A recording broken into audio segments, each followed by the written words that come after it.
राधे राधे भक्तों।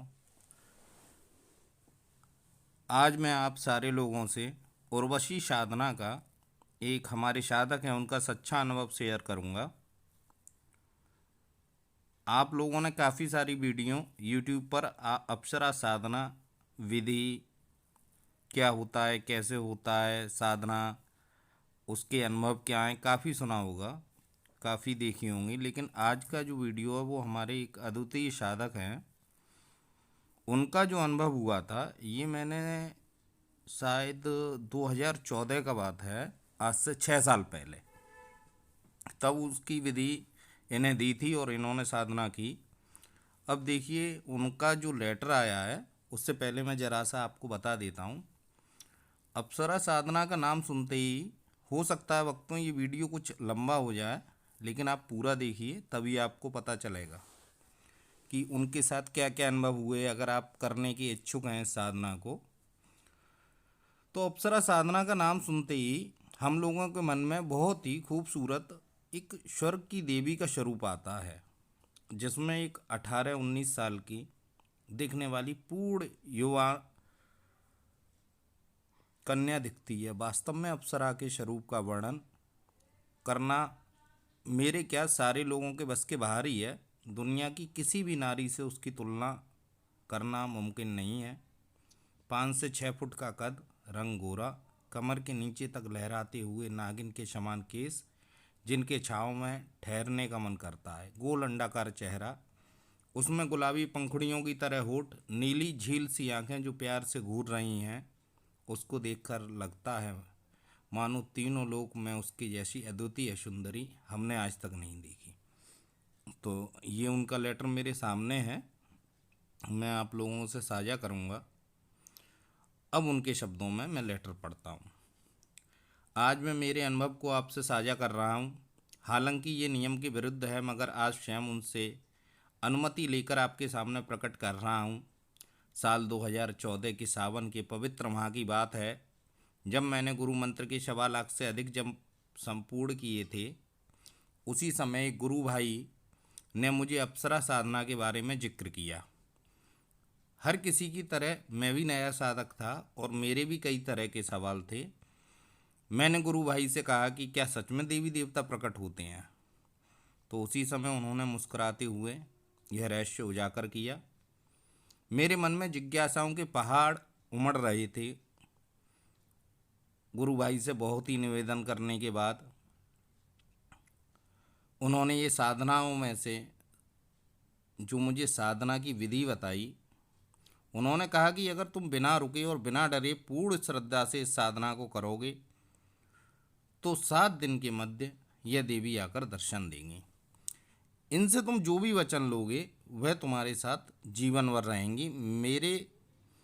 मैंने बिना समय गवाए साधना का विधान जाना, साथ ही संपूर्ण साधना की सामग्री की जानकारी लेकर साधना करने बैठ गया। तो दोस्तों यहाँ पे मैं ज़रा रोकूंगा इस वीडियो को। कारण है जो इसकी विधि है वो, उसके लिए मैं एक अलग से वीडियो बनाऊंगा जिसमें सारी विधि विधान में बताऊंगा। इसमें सिर्फ हम उनका अनुभव सुनेंगे। तो जारी रखते हैं हम। तो विधि अनुसार मैंने साधना करना प्रारंभ किया। साधना करते करते 2 दिन निकल गए, मगर कोई भी अनुभव नहीं हुआ। गुरु भाई कहीं बाहर गए हुए थे। मैंने उन्हें कॉल किया, मगर उनका जवाब आया कि साधना में सफलता का ही कॉल आना चाहिए मेरे पास। यह कहकर उन्होंने कॉल कट कर दिया। साधना करते हुए मुझे 4 दिन बीत गए, मगर कोई अनुभव नहीं हुआ। मगर मैं साधक बनना चाहता था। मैं निश्चय किया कि कुछ भी हो जाए अप्सरा को प्रकट करके रहूँगा। पूर्ण एकाग्रता, गुरु कृपा से मैंने साधना की। 7वां दिन तक मैं पहुँच गया।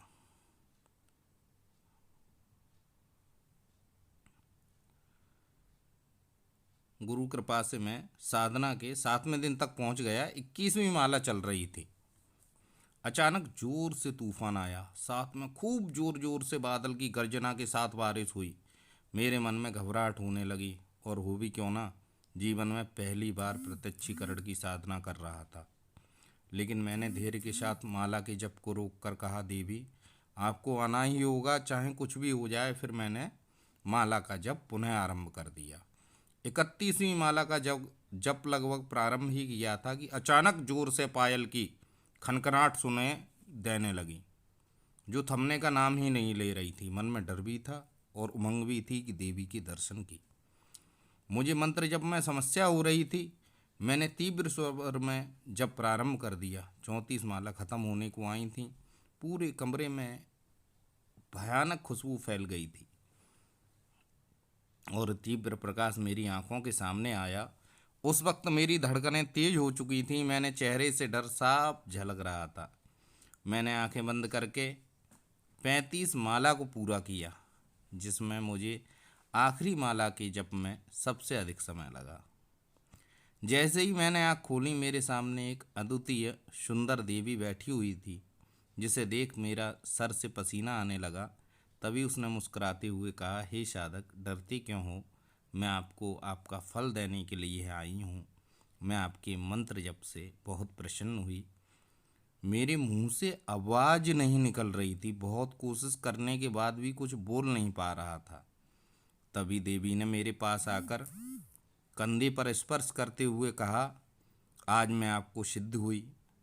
आप धीरे धीरे मुझे समझने लगोगे। मैं जानती हूँ आपको मुझसे डर लग रहा है, मगर मैं सदैव आपके हित में ही कार्य करूँगी।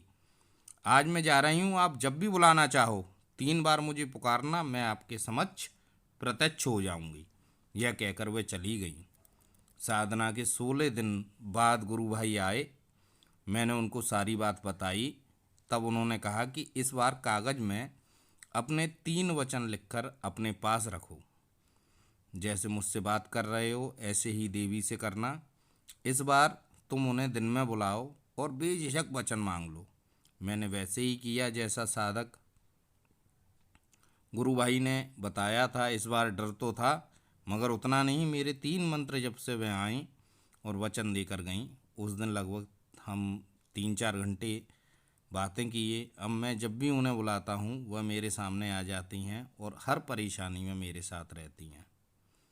तो जो मैंने वचन लिए वो तो मैं आप लोगों से साझा नहीं करूँगा, पर साथियों ये मेरा अनुभव जो भी था वो मैंने आपसे साझा किया।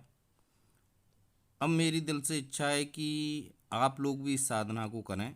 जीवन में अप्सरा के माध्यम से प्रेम भावनाओं को समझें और जीवन को सुखमय व आनंदमय बनाएं। इस देवी के माध्यम से मैं जीवन में बहुत कुछ कर पाया। अब आपकी बारी है। तो साधकों, भक्तों, ये हमारे उन साधक का जो भी अनुभव था वो था।